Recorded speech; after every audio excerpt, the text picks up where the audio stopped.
Hi everyone, for tonight's Nightcap and review, I'm having an adult beverage, and tonight I'll be reviewing the Starlight Heir by Amalie Howard. This is a book I received as an ARC, but of course I'm giving my honest opinion.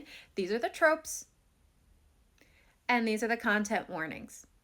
There are no content warnings listed in the book. These are things I found as I was reading to make you aware of what you'll come across if you choose to read it. Of course, I could have missed some.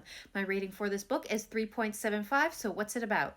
So this book is about Soraya Saab, who is a blacksmith and whose family owns an inn. With that in mind, you can imagine her surprise when an invitation from court appears requesting her presence as a potential bride for the prince. She has no expectation or even desire to really be chosen and sees this more of an adventure of leaving her hometown and going to the capital that she's always heard of but never been to. But within moments of being there, let's just say she doesn't make the best first impression to members of the court or the royal family.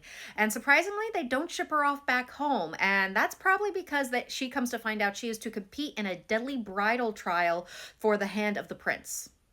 Now, as she competes in these trials, she does her best to try and not stand out, but she still manages to capture the eye of the prince, and she finds out that they're not really looking for a bride for the prince, but rather the Star Keeper. The Star Keeper is a myth of a girl who has the magic of the stars in her blood, and they think that she's that girl and that they have special plans for her. But before they can carry out those plans, the rebel forces who are displeased with the royal family and the royal houses attack the castle. Thankfully, she's able to escape with the help of none other than the prince's illegitimate, handsome half-brother Roshan.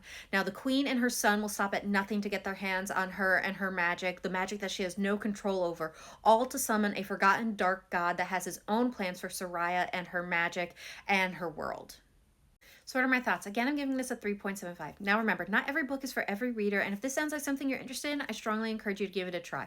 While I do think this was a solid book and there were a lot of elements I liked, I was not able to fully connect with this book. Now, I can't pinpoint exactly what it is, but if I have to say something, I feel like it has to do with the writing and the pacing.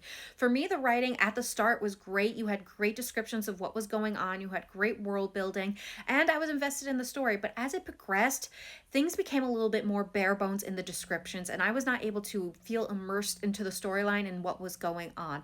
Example, they're in a desert at one point, and at best the description we got of the desert was that it was red and sandy.